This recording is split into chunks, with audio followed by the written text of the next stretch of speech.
The city was alive that morning. Cars honked, people hurried to work, and the sun touched the glass towers with golden light. Among them, a black luxury car slid through the traffic like a silent beast. Inside sat Ryan Miller, a man in his early 30s, confident, calm, and dressed in an expensive suit. On the surface, he looked like someone who had everything. But deep inside, Ryan carried something that money could never buy: memories. As his car stopped at a red light, Ryan's phone buzzed. His assistant reminded him about an important meeting. He nodded without emotion, his eyes fixed outside the window. He was used to the city chaos. But that day, something unusual caught his attention. Near the corner of the street, beside a broken wall, sat a woman with a small baby in her arms. She wore torn clothes and looked tired, almost lifeless. The baby cried softly while she tried to comfort it with a weak smile. For a moment, Ryan looked away. He had seen beggars many times before. But something in her face, something faint and familiar, pulled his eyes back. He looked again. His heart skipped a beat. The woman lifted her head, and the world seemed to stop. Her eyes, those gentle brown eyes, sparked a memory he could never forget. It was her. The same eyes he used to see every morning during his school days. The same smile that once made him believe in love. It was Laura, his childhood friend, his first love, the girl he lost years ago. Ryan blinked, thinking his mind was playing tricks. Could it really be her? What was she doing here? Begging on the street with a baby? The light turned green, and cars around him began to move. But Ryan couldn't. His driver asked, "Sir, should we go?" Ryan didn't reply. He kept staring through the tinted window, frozen in disbelief. Memories began to rush back: Laura's laughter, her voice calling his name, their childhood games, the promises they once made under the old school tree. And now she was sitting on the ground, her face covered in dust and pain. Ryan felt something heavy in his chest. He quickly told his driver to park nearby. As the car stopped, he opened the door and stepped out. The city noise faded behind him as he walked toward her, one slow step at a time. Lara was busy trying to calm her crying baby. She didn't even notice the tall man approaching. When Ryan finally stood in front of her, she looked uphand for a moment. Her eyes widened. She stared at him, confused, as if she was seeing a ghost. "Lara." Ryan's voice broke the silence. Her lips trembled. She looked at him closely, her eyes scanning his face. "Ryan," she whispered, almost not believing her own voice. He nodded. "It's me." Tears filled her eyes. The baby cried louder, and Lara quickly turned her attention back to it, embarrassed. People passed by, throwing curious glances at them, but Ryan didn't care. He crouched down beside her, trying to understand what he was seeing. The woman who once dreamed of becoming a teacher, who always helped others, was now begging for coins on the street. "Lara, what happened to you?"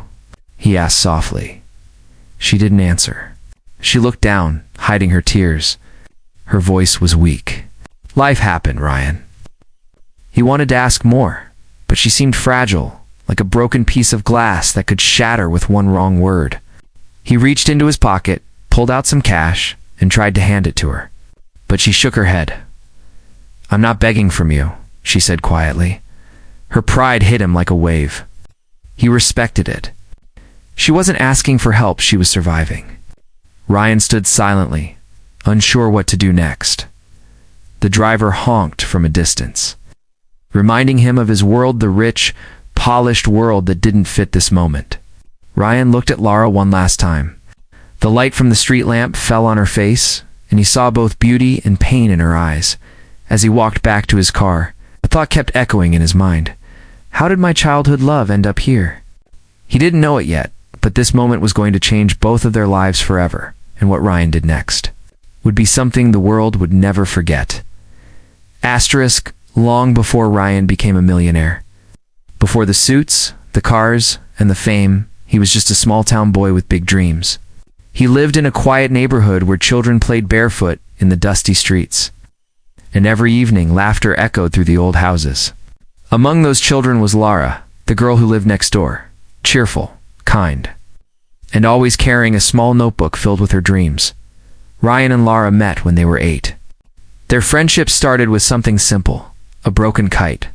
Ryan had lost his kite in the wind, and Lara helped him catch it from a tree. That day, their laughter filled the sky, and something special began. From then on, they were inseparable partners in mischief, secrets, and stories. Every morning, they walked to school together. Ryan would carry both their bags, pretending to be a hero, and Lara would tease him, calling him Mr. Strong. During lunch, they shared their food, Ryan's mother's sandwiches and Lara's homemade cookies. She loved writing little stories, and Ryan would listen, fascinated, as if her words painted pictures in his mind. Lara's dream was simple. She wanted to be a teacher, to help children who couldn't afford to study. Ryan's dream was different. He wanted to be rich, to give his mother everything she'd never had. They promised each other that when they grew up, they would make their dreams come true together. Years passed and their bond only grew stronger. They studied under the old banyan tree near the school. When exams were tough, Lara always encouraged Ryan. "You can do it," she would say, smiling. "You just need to believe." And he always did, because her faith gave him strength. But time doesn't stop for anyone. When Ryan turned 16, everything changed. His father got a job offer in the city. It was a chance for a better future, but it meant leaving everything behind, including Lara. The night before he left, they met one last time under that same banyan tree. The sky was cloudy, and the wind carried the smell of rain. Lara stood there, holding a small paper box. Inside was the same broken kite from years ago, carefully repaired. "It's our memory," she said softly. "So you never forget where you came from." Ryan smiled, hiding the pain in his chest. "I'll come back for you, Lara. One day I'll be someone you'll be proud of." Tears filled her eyes. "I already am," she whispered. The next morning, he left. The bus moved away, and through the window, Ryan saw her waving, her figure getting smaller until it disappeared. Life in the city was fast and cruel. Ryan studied hard, took part-time jobs, and built his career step by step. Years turned into decades. He became successful, a millionaire. But success came at a price. He lost touch with old friends. He never visited his hometown again. He told himself he was too busy, but deep inside, he knew the truth. He was afraid to face what he left behind. Still, there were nights when he couldn't sleep. The sound of the rain reminded him of that farewell night. He would open his drawer and take out that little paper box, the same one Lara gave him. The kite was still inside, faded but whole. It was his only connection to a part of himself he could never replace. As the years passed, he often wondered, where was she now? Did she ever become a teacher? Did she ever think of him? He tried to find her once, searching her name on social media. But there were too many Laras. Eventually, he stopped looking, thinking she must be living a happy life somewhere. But fate had other plans. Because that morning, when Ryan saw the woman begging on the street with a baby in her arms, it wasn't just a stranger. It was the girl from his past. The one who gave him hope, love, and the reason to dream. And now, seeing her broken by life, Ryan realized all his success meant nothing if he couldn't save her. The past had returned, not as a memory, but as a question he couldn't ignore. The sound of traffic returned as Ryan stood frozen on the sidewalk. His heart still raced from the shock of seeing Lara again, not as the bright, smiling girl he remembered, but as a woman lost in pain and silence. For a few seconds, he simply watched her, unsure if this was real or a cruel dream. The baby in her arms cried again, pulling him back to reality. Ryan took a slow breath and stepped closer, his polished shoes touching the dusty ground beside her. Lara looked up, confused, still holding the baby tightly. Her voice trembled as she spoke. "Ryan, what are you doing here?" He knelt down beside her, struggling to find words. I could ask you the same. What happened, Lara? How did life bring you here?" Her eyes filled with tears, but she quickly looked away. "Please don't ask. It's better if you don't know." Ryan shook his head. "No, I need to know." You don't deserve this. You were meant for something beautiful." Lara gave a faint, broken smile. "Beautiful dreams don't always survive in a cruel world, Ryan." He could hear the exhaustion in her voice. She looked thinner, weaker. Her once bright eyes had turned dull, yet deep inside, he could still see a spark, the same kindness that once made him believe the world could be good. The baby whimpered again, and Lara gently rocked it in her arms. Ryan watched the tiny face, innocent, unaware of the world's harshness. "Is this your baby?" he asked softly. Lara nodded. "Yes, his name is Noah." "Hey." Ryan smiled sadly. "He's beautiful." She gave a small nod but didn't meet his eyes. People continued walking past them, some glancing briefly, others ignoring completely. To them, it was just another beggar and a stranger. But to Ryan, it felt like standing in front of a piece of his own lost life. He couldn't stand it any longer. "Lara, please, let me help you. Come with me. We'll find a place for you to stay. You don't have to be here." But Lara immediately shook her head. "No, Ryan, I can't. I don't want pity. I've survived this long. I'll survive tomorrow too." Her pride still stood tall, even in her brokenness. It reminded Ryan of the same girl who once refused to copy homework because it wasn't right. That same honesty, even now, surrounded her like invisible armor. He sighed deeply. "It's not pity, Lara, it's care. You helped me once, remember? When my father lost his job, your family shared food with us. You believed in me when no one else did. Let me do the same for you now." Lara looked at him speechless. For a moment, she seemed ready to argue again, but then her eyes softened. The wind blew a strand of hair across her face, and Ryan gently brushed it aside. The touch was light, almost hesitant. Tears rolled down her cheeks. "You shouldn't see me like this," she whispered. "You were supposed to remember me smiling." Ryan's voice cracked. "I don't care how I see you, Lara. I care that you're alive, and that you don't lose hope." For a long moment, neither spoke. The city's noise seemed to fade, leaving only the sound of the crying baby and their quiet breathing. Finally, Ryan stood up and reached out his hand. "Please, come with me. Just for tonight." For the baby, Alada looked at his hand, then at her child. Slowly, she nodded. "Only for tonight," she said, her voice barely above a whisper. Ryan smiled with relief. He called his driver and helped her into the car. As the door closed, Lara looked out the window. Her eyes filled with uncertainty.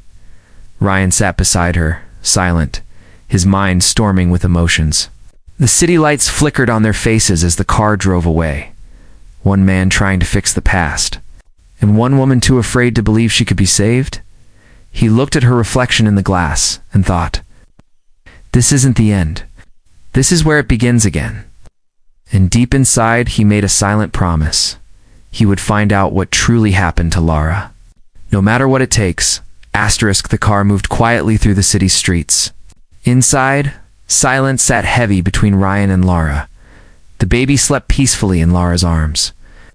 Unaware of the storm of emotions around him, Ryan glanced at her reflection in the window. She looked lost, like someone who had forgotten what peace felt like. After a few minutes, Ryan broke the silence. "Are you comfortable? I'm taking you to a small hotel. You can rest there tonight." Lara nodded without looking at him. "Thank you," she said softly. Her voice was polite but distant, as if she was speaking to a stranger. Ryan wanted to ask so many things, but he didn't want to push her too soon. When they reached the hotel, he booked a room and asked the staff to bring food and baby supplies. Lara hesitated to step out of the car. "Please," he said gently. "You and the baby need rest. Don't worry about anything." Slowly, she followed him inside. The warmth of the hotel lobby felt unreal after the cold streets. She sat quietly on the edge of the bed, holding the baby close, her eyes scanning the clean walls and soft lights. Ryan placed a plate of food in front of her. "You should eat." Lara stared at it for a while before whispering, "It's been a long time since someone cared." Her words pierced his heart. He sat across from her and said softly, "Lara, please tell me what happened. I can't help unless I understand." She looked down, her hands trembling. "There's nothing to tell. Yes, There is, Ryan said firmly, but kindly. You were the smartest, strongest girl I knew. What happened to your dreams? To your smile? For a moment, she didn't answer. Then tears filled her eyes. She looked up at him. The wall she had built around herself began to crumble. My father passed away when I was 20, she began slowly. He had a heart attack.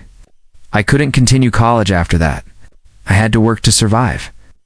Ryan listened silently, his heart sinking with every word. I worked in a small store, then in a tailor shop. It wasn't much, but it was honest. One day, I met a man named Adam. He was kind. Or at least I thought he was. He said he loved me. He promised a better life. I trusted him, her voice cracked. We got married. For a few months, things were good. Then everything changed.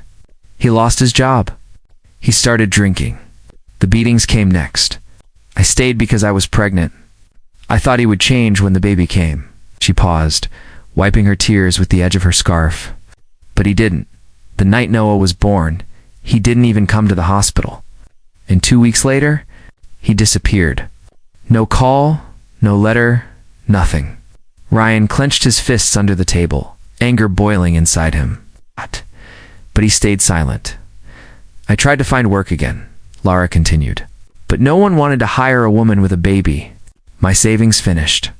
I sold my jewelry, my clothes. When there was nothing left, I started begging. Not for me, but for him. She looked at the baby, asleep on her lap. I just wanted my son to live. Tears streamed down Ryan's face before he could stop them. He whispered, "You went through all that? Alone?" She nodded weakly. "I had no one. I thought maybe God had forgotten me." Ryan took a deep breath and leaned forward. "He didn't forget you, Lara. I didn't forget you." She looked at him, surprised. "Why would you care? You're a millionaire now. You don't belong in my world anymore." Ryan's voice was calm but strong. "Money never changed my heart. You once gave me hope when I had nothing. Let me give you the same now." For the first time, a small spark of light appeared in Lara's eyes. She didn't reply, but her silence said everything. Ryan stood up slowly. "From now on, you won't face the world alone again." As he walked to the window, he whispered to himself, "The past brought us back together for a reason, and I won't waste it." The next morning, sunlight spilled softly into the hotel room. Lara opened her eyes slowly, feeling something she hadn't felt in a long time: safety. The bed was warm, the baby slept peacefully beside her, and the faint sound of birds outside felt almost unreal. For a few seconds, she forgot everything: the pain, the fear, the begging on the streets. But when she turned and saw the clean walls and the food tray on the table, reality came rushing back. It wasn't a dream. Ryan had really brought her here. She sat up, holding baby Noah in her arms, her heart heavy with confusion. Gratitude battled against pride. "I can't stay here forever," she whispered to herself. "I have to find my own way." Just then, there was a soft knock on the door. Ryan entered, holding 2 cups of coffee and a gentle smile. "Good morning," he said. Lara nodded quietly. "Good morning," handed her the coffee. "How are you feeling?" "Tired," she admitted, "but better than yesterday." Ryan sat down on the chair beside her. "That's good. I'm glad you rested. You look like you hadn't slept properly in months." She smiled weakly. "I hadn't." For a few minutes, silence filled the room. Then Ryan spoke again. "Lara, I've been thinking. You don't have to go back to the streets. I can help you start over." "Ah!" Lara immediately shook her head. "No, Ryan, I can't take your money. I can't live on charity." He smiled gently. "It's not charity. It's a second chance. You deserve that." Her eyes filled with tears. "You don't understand. When people give you things, they expect something in return. I've seen how the world works." Ryan leaned forward, his voice calm but firm. "Not everyone, Lara. Not me. I'm not helping you because I feel sorry for you. I'm helping you because you helped me once, without asking for anything back." She looked at him, speechless. Ryan continued, "I have a small business branch nearby. We need someone to handle front desk work, organizing files, greeting clients, small paperwork. You can do that. You were always organized. I'll arrange a place for you and Noah to stay close by. Lara blinked, trying to process his words. You'd really do that? For me? Ryan smiled. Yes. Not because you're helpless, but because you deserve a new start. Her hands trembled slightly as she held the baby closer. She wanted to say yes, but fear whispered inside her. What if I fail again? What if I become a burden? Ryan seemed to sense her thoughts. You don't have to decide now, he said softly. Just think about it. You're stronger than you think, Lara. That night, after Ryan left, Lara sat near the window watching the city lights. The baby slept soundly beside her. She thought about the past, the girl she used to be, full of dreams, laughter, and hope. Maybe that girl wasn't gone. Maybe she was just waiting to be found again the next morning. When Ryan came to check on her, Lara looked at him and said, I'll do it. I'll work. Ryan's smile was genuine and full of relief. That's the spirit. Within a week, Lara started her new job. It wasn't easy. She was nervous, shy, and unsure of herself. But every day Ryan encouraged her. The staff respected her gentle nature and her determination. Slowly, the fear in her eyes began to fade. She rented a small apartment near the office. Ryan made sure she had everything she needed: food, clothes for Noah, and a sense of safety. But he never crossed the line. He treated her with quiet respect, knowing that what she needed most wasn't pity, but dignity. Days turned into weeks. Lara began to smile again. Noah laughed more often. Even Ryan noticed that the air around them felt lighter. One evening, as they stood outside the office watching the sunset, Lara said quietly, You know, I used to think my life was over. Ryan looked at her and replied, It's just beginning again. It's for the first time. She believed him. Asterisk, a full year had passed since the day Ryan found Lara on the street. Time had gently washed away the pain from her face and replaced it with something new. Hope. Lara now worked confidently at Ryan's company. Every morning she arrived early, greeting everyone with a smile.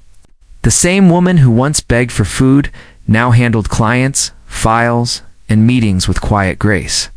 People admired her, though most didn't know her story. Her small apartment was filled with laughter now. Baby Noah, who had just learned to walk, filled the rooms with giggles and joy. At night, Lara often stood by the window looking at the stars, whispering silent prayers of gratitude, not just for survival, but for finding kindness again in a world that once broke her. Ryan, on the other hand, watched her transformation from a distance. He had everything: wealth, fame, success. But seeing Lara stand on her own feet became his greatest achievement. He didn't tell anyone about his role in her comeback. He wanted her strength, not his money, to be her identity. One morning, his assistant reminded him, Sir, the charity event is tomorrow. You'll be giving the annual speech. Ryan smiled. Not me. This year, someone else deserves that stage. The next evening, the event hall was filled with employees, guests, and business partners. The large banner behind the stage read, Hope Lives Here, Annual Charity Gala. Ryan stood near the side of the stage, adjusting his tie when Lara walked in. She looked elegant in a simple white dress, holding Noah's tiny hand. Her nervous smile showed both excitement and disbelief. Why did you ask me to come here? She whispered to Ryan. He smiled. You'll see. When the event began, Ryan walked to the microphone. His voice was calm, confident, and filled with warmth. Every year we talk about helping others, he began. But this year, I want you to hear a story. Not from me, but from someone who reminds us what real strength looks like. He looked at Lara. Please welcome Ms. Lara Williams. Gasps filled the room. Lara froze for a moment, shocked. She shook her head slightly, but Ryan nodded reassuringly. You can do this, he whispered. With trembling hands, she walked to the stage. The lights were bright, and hundreds of eyes watched her. For a second, her mind went blank. But then, she looked down at Noah, smiling up at her from the front row, and her fear melted away. She took a deep breath and began. A year ago, I had nothing. No home, no job, no hope. I was sitting on a street corner, holding my hungry child, wondering if the world still had kindness left in it. That's when someone stopped his car, and didn't just see a beggar. He saw a human being. The hall fell silent. Every word came from her heart. He didn't give me money, she continued. He gave me a chance. He believed in me when I had stopped believing in myself. And today, because of that kindness, I stand here not as a beggar, but as a mother, an employee, and a woman with dreams again. Her voice trembled and tears filled her eyes. Ryan Miller, thank you. You didn't just change my life. You reminded me that humanity still exists. The crowd rose to their feet in applause.